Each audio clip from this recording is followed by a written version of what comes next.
I mean, the impressions of the trust when I started really was that it was an organisation that had entirely lost its way.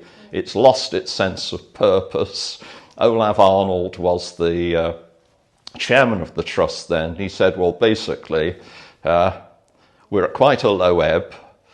We hope if we appoint a director, because my predecessor, Parry Thornton, was just doing 1 day a week, keeping the administration of what was a charity organisation with volunteers, keeping it ticking over. And so Olav said, well, what I know is we want to have some blue plaques.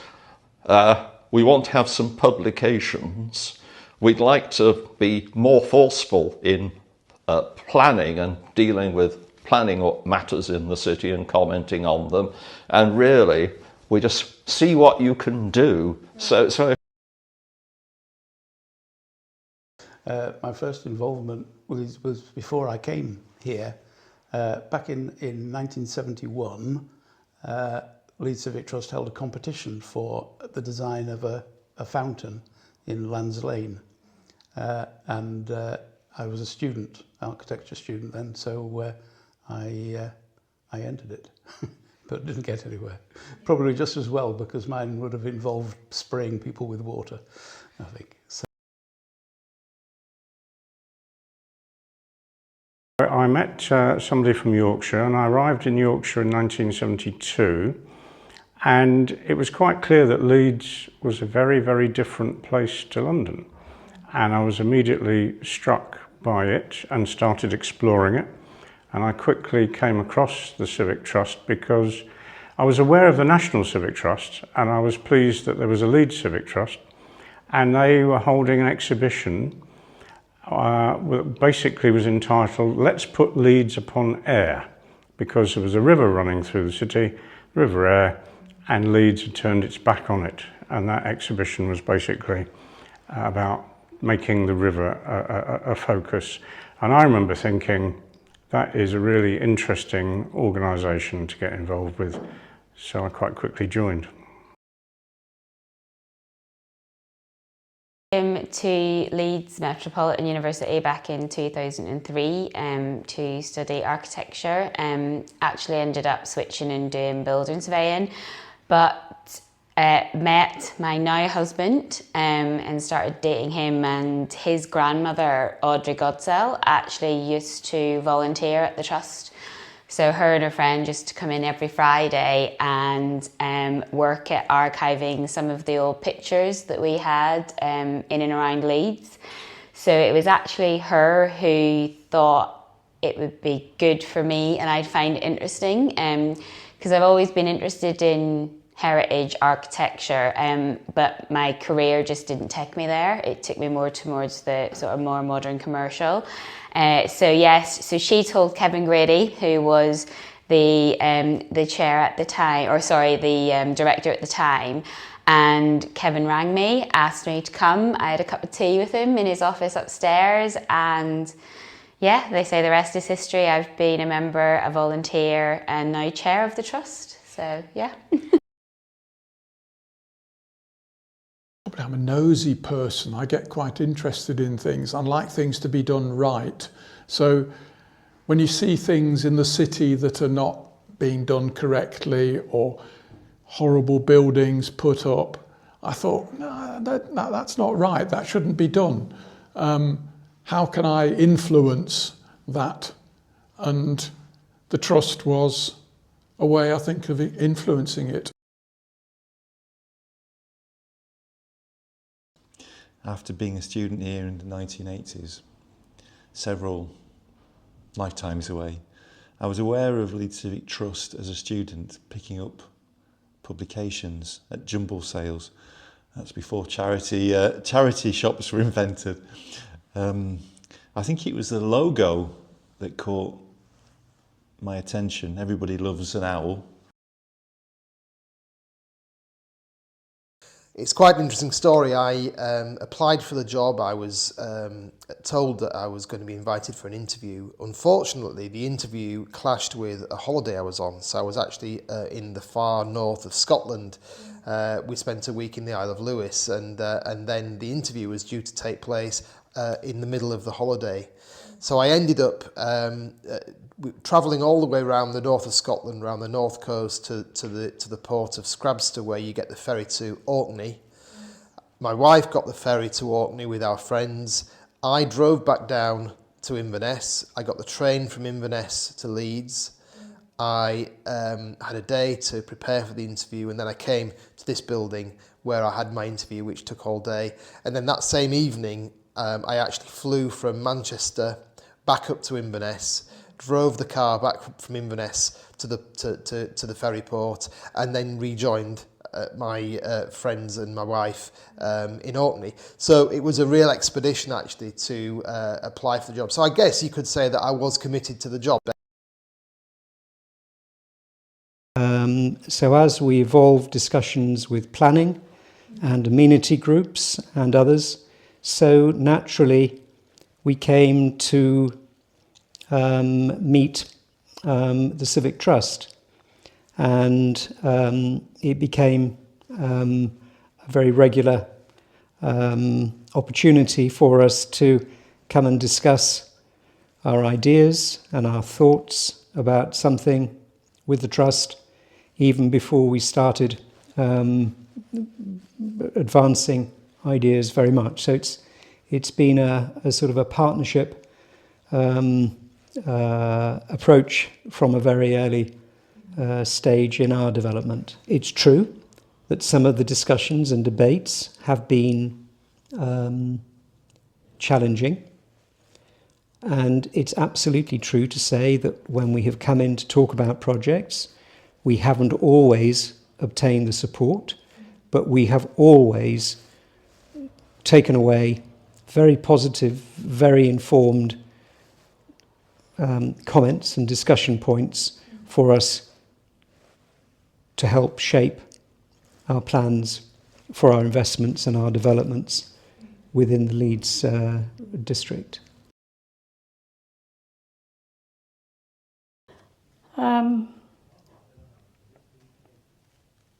I think that period that I've been talking about, the 50s, 60s, 70s, into the 80s, although it didn't necessarily feel it at the time, but it was a period where there was a lot of hope. You know, you rolled up your sleeves and you got on with things because you had the hope that what would result would be improvement. I think it is a lot more difficult to be hopeful now, in spite of this improvement, which is very real and very good. But I think the general emergency of the climate, and that is very heavily linked to war, it kind of overrides everything. I think maybe I'm being a bit too unhopeful. I certainly believe that Leeds is better. It has better qualified professionals, and it has a better participating public than it did 40 or more years before. And that is cause for great celebration. And I think people to one another in this society are more open and more helpful. So that's another cause for celebration.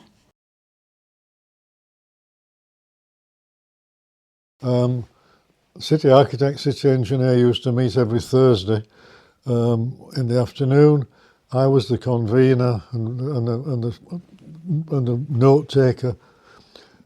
People used to bring schemes to us to talk about them.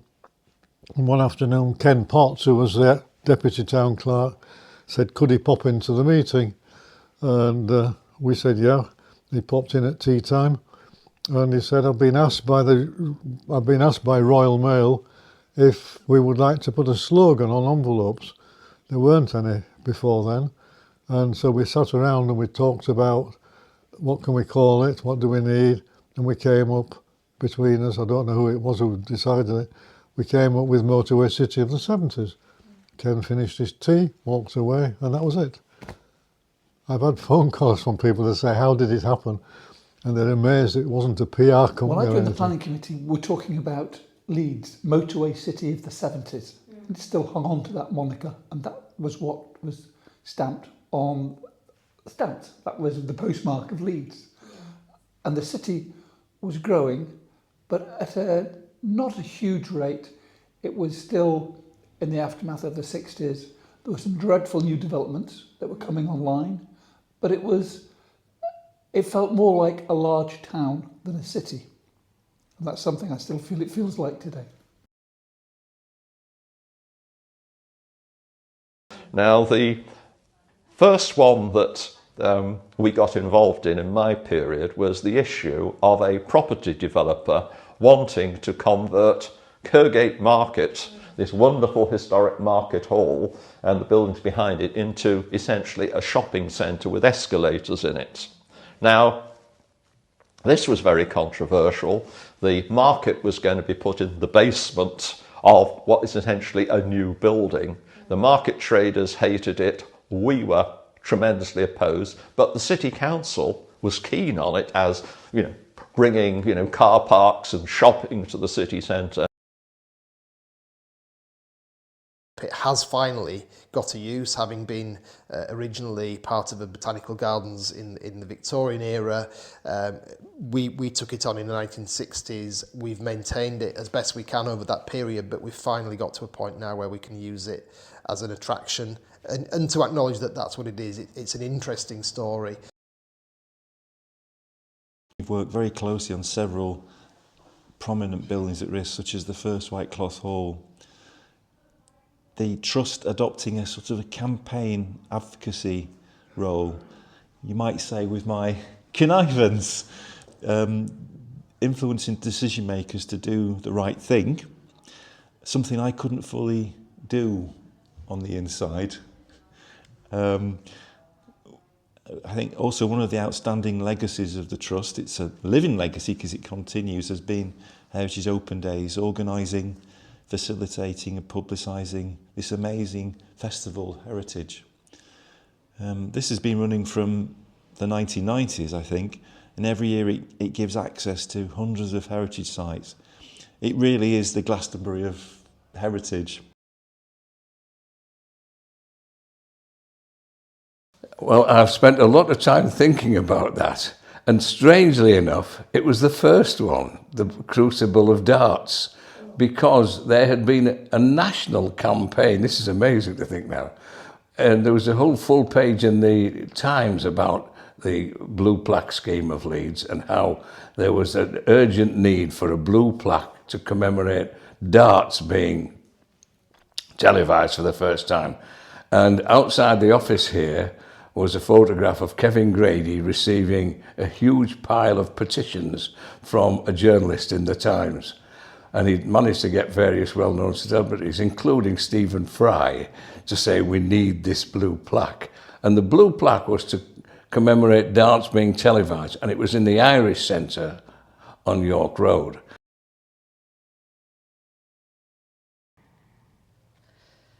Well, I think it has to be the Spirit of Leeds Award speakers. Janet Street Porter, we had Ian Macmillan, the poet. He wrote something for us about Leeds Civic Trust. So he's amusing and dry and straight to the point. David Mellor, who had been a Minister for Culture, Media and Sport at the time, praised what we were doing, but I don't know, he spoke about it in a practical way. So that gave us a boost in front of 300 leaders of industry and the council. So the Spirit of Leeds Awards really did give us kudos.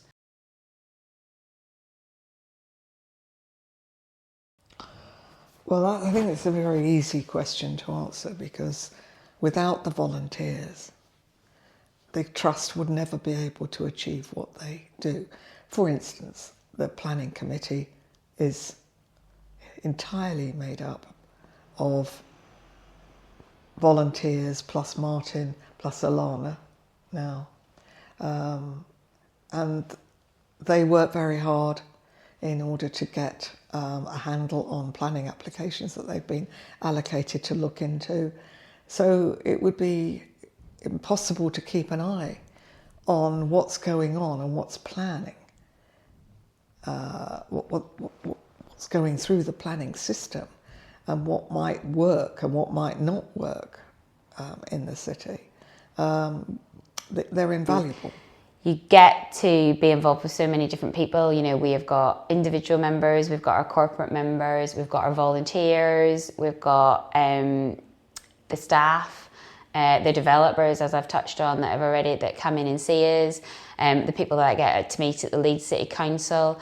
So it's lovely to be able to build those relationships, especially through my sort of 15 to 20 years that I've been working in Leeds. And I think that's got to be such a nice thing, that I've built up so many relationships and actual friends throughout my volunteering and being here at the Trust. When I first joined, we had a very strong-willed secretary ran the Trust, and following meetings of the planning committee, we used to adjourn over to the local pub, to the Palace, for a drink. And if we arrived there and there wasn't a table available, she would move people away from a table so that we could sit down. Said, yeah, we're coming here. We have a group of us coming here. Please, can you move? Could you go and sit over there, please? I thought, God, good. That used to embarrass us all every time that happened, but it was a regular occurrence. And so my letters to the Evening Post, I actually reread them recently, and I was shocked at how critical I was. I was actually writing then like people write on the internet now, but it was being printed and people were buying it. And Kevin quoted one of my letters, Kevin Grady, at his lecture this year on the Leeds Look, and I was like, oh my goodness, did I actually say that? I was very critical. I would temper my words a bit now. I wouldn't be as, I wouldn't write a letter like that now. I think you change as you get older, you mellow a bit, I think.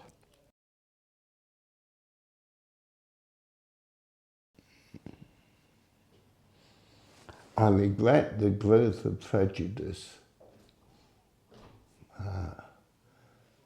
I'm greatly encouraged by the growth of the Trust, and that Leeds now treats the Trust with respect, which you didn't do in the old days, in the early days, and the planners actually are encouraged to come to us to show us their proposals before they are published, which enables us to make suggestions which they can improve them. And I think Leeds is working the right way towards development of the city.